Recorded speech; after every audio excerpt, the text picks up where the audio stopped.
పంటలను చేతికందే వరకు కంటికి రెప్పలా కాపాడుకుంటున్నా ఏదో మూల నుంచి ఏదో ఒక చీడపీడ తమ ప్రతాపాన్ని చూపిస్తూనే ఉంటుంది. చీడల్లో పొగాకు లద్దె పురుగులు పంటలను మోళ్లుగా మార్చి తీవ్ర నష్టాన్ని చేస్తుంటాయి. వేరుశెనగ, మొక్కజొన్న, పత్తి, ఆముదం వంటి పంటలతో పాటు క్యాబేజీ, కాలీఫ్లవర్, అరటి, ఇతర పండ్ల తోటలు, పూల మొక్కలు ఇలా ఏ పంటకు పొగాకు లద్దె పురుగు మినహాయింపు కాదు. లద్దె పురుగులు పంటపై ఒక సైన్యంలా దాడి చేసి మట్టుబెడతాయి. కాబట్టి నివారణ తప్పనిసరి. పురుగు దశ పెరిగే కొద్దీ రసాయనాలకు లొంగకుండా పోతుంది. ఇప్పటికే మందులకు నిరోధక శక్తిని పెంచుకొని వినాశకారిగా మారిన ఈ పురుగు నివారణకు ఏ ఒక్క చర్యో పాటిస్తే సరిపోదు. సమగ్ర యాజమాన్య సస్యరక్షణ పద్ధతులను తప్పక పాటించాలి. వివరాలు తెలియజేస్తున్నారు ఆచార్య ఎన్జీ రంగా వ్యవసాయ విశ్వవిద్యాలయం, శ్రీకాకుళం జిల్లా నైరా వ్యవసాయ కళాశాల విస్తరణ విభాగం అధ్యాపకులు డాక్టర్ డి చిన్నమనాయుడు. మనం వేసినటువంటి ఈ పంటల్లో అవి ఆహారధాన్య పంటలు కానీ లేదంటే ఉద్యాన పంటలు, అదేవిధంగా కూరగాయల పంటల్లో అన్ని పంటల్లో వచ్చేటువంటి ప్రధానమైనటువంటి ఈ పురుగు ఏంటంటే పొగాకు లద్దె పురుగు. ఈ పొగాకు లద్దె పురుగు ఏంటంటే ఎక్కువ రకాల పంటల్లో ఇది ఆశ్రయం పొందుతుంది. కాబట్టి జీవిత చక్రాన్ని కంప్లీట్ చేసుకోవడానికి కావలసిన పంటలు నిరంతరం కూడా అందుబాటులో ఉండటం వల్ల ఈ పొగాకు లద్దె పురుగు అనేది ఎక్కువ సమస్యగా మారుతుంది. అన్ని పంటల్లోనూ మనం తీసుకుంటే అపరాల పంటల్లో కానీ, వేరుశెనగ పంటల్లో కానీ, అలాగే ఇటీవల కాలంలో మొక్కజొన్న పంటల్లో పొడోప్టెరా ఫ్యూజిపెరడా అని చెప్పి అది మొక్కజొన్నలో ఎక్కువగా మన కత్తెర పురుగు రూపంలో ప్రధాన సమస్యగా మారిపోయింది. ఇలాగ రకరకాల పంటల్లో ఉండటం వల్ల దీన్ని తాలూకా నియంత్రణ కొంచెం కష్టమని చెప్పుకోవాలి. కాబట్టి ఈ పురుగు నివారించుకోవాలనుకుంటే మనం సమగ్ర సస్యరక్షణ చర్యలు అంటే అన్ని రకాలు సేద్య పద్ధతులు, భౌతిక పద్ధతులు, అదేవిధంగా రసాయన పద్ధతులు ఇవన్నిటిని కూడా ఒకదానికోటి అనుసంధానం చేస్తూ మనం పలు రకాలైనటువంటి పద్ధతుల్ని అవలంబించాల్సిన అవసరం ఉంటుంది. నియంత్రణలో భాగంగాను రసాయనాలకు వెళ్ళిపోవడం మంచి పద్ధతి కాదు. రైతులు ఏంటంటే ఈ పురుగు ఇలాగ ఆకు తినటము లేదా ఆకుకు ఒక రంధ్రం కనిపించేసరికే రసాయనాలను కొట్టేస్తున్నారు.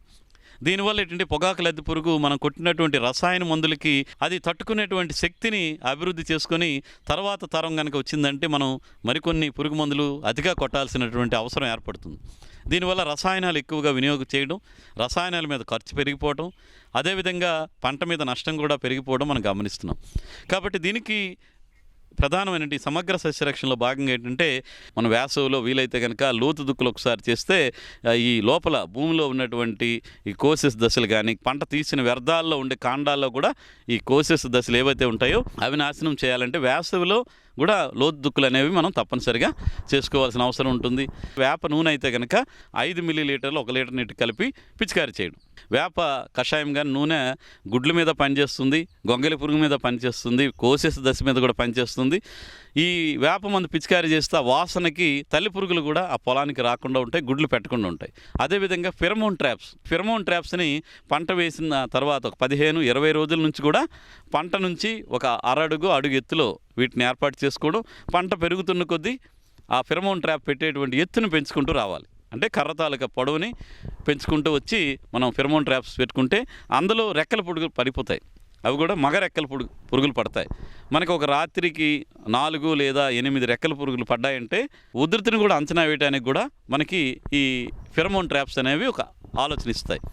ఇవి ఒక నిఘాకి పనికి వస్తాయి. పురుగు ఉందా లేదని తెలుసుకుంటాం. ఎక్కువగా ఉంటే అప్పుడు మందుల పిచికారీ మీద దృష్టి పెట్టడానికి మనం ప్రయత్నం చేయొచ్చు. పంట కన్నా ఒక అడుగు ఎత్తులో ఈ పంగల కర్రలు పెట్టేసి ఉంటే దాని మీద పక్షులు వచ్చి వాళ్తుంటాయి. పక్షులు ఆ గొంగల పురుగులు ఏరి తినేయడానికి అవకాశం ఉంటుంది. తద్వారా కూడా మనం కొంతవరకు పురుగు తాలూకా ఉధృతిని తగ్గించుకోవడానికి ఆస్కారం ఉంటుంది. సమగ్ర యాజమాన్య పద్ధతులు, సేద్య పద్ధతులు ఇవన్నీ చేసినప్పటికీ కూడా ఈ పురుగు ఉధృతి ఎక్కువ ఉంటే అప్పుడు రసాయనాల మీద దృష్టి పెట్టాల్సిన అవసరం ఉంది. ఆకు జల్లెడిలా మారిపోతుంది. మనం కొట్టినటువంటి వేప మందు కూడా పని చేయలేనప్పుడు అంటే 3వ దశ 4వ దశ గొంగల పురుగులు అంటాం. కొంచెం పెద్దగా గొంగల పురుగులు ఉంటాయి. జేగురు రంగుకి గొంగల పురుగు మారిపోయి దాని మీద చారలు కూడా మనకి కనిపిస్తాయి. ఆకును ఎక్కువగా తినేసి పంటకు నష్టం కలుగజేస్తుంది. కాబట్టి అప్పుడు నవాల్యూరాన్ అనేటువంటి మందు అయితే కనుక 1 మిల్లీలీటరు 1 లీటర్ నీటికి చెప్పును కలిపి పిచికారీ చేయడం కానీ, లేదా కొరైజిన్ అంటాము, క్లోరెంట్రా నిలిప్రోలిన్ అయితే కనుక 0.3 మిల్లీలీటర్లు 1 లీటర్ నీటికి చెప్పును కలిపి పిచికారీ చేయడం కానీ, లేదా ఎమామిక్టిన్ బెంజియేట్ అంటాం, అదైతే కనుక 0.5 గ్రాములు 1 లీటర్ నీటికి కలిపి పిచికారీ చేసుకోవచ్చు. లేదు ఇంకా ఉధృతి ఎక్కువగా కనిపిస్తుంది అన్నప్పుడు స్పైనోసాడ్ అనేది 0.3 మిల్లీలీటర్లు 1 లీటర్ నీటికి చొప్పున కలిపి కూడా మనం పిచికారీ చేసుకుంటే మనకి ఈ పొగాకు లద్దె పురుగు ఉధృతి అనేది చాలా వరకు తగ్గిపోతుంది. కొట్టేటప్పుడు కూడా మందు పిచికారీ చేయాల్సినటువంటి అవసరం ఉంటుంది. ఒక్కోసారి 4, 5, 6 దశలు ఒక్కోసారి రసాయనాలకు కూడా లొంగవు.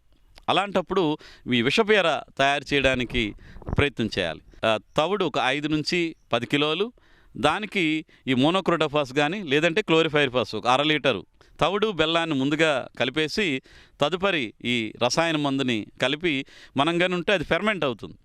మీకు బెల్లం కానీ తవుడు కలిపిన తర్వాత ఫెర్మెంట్ అయితే ఒక రకమైన పులిసిన వాసన వస్తుంది.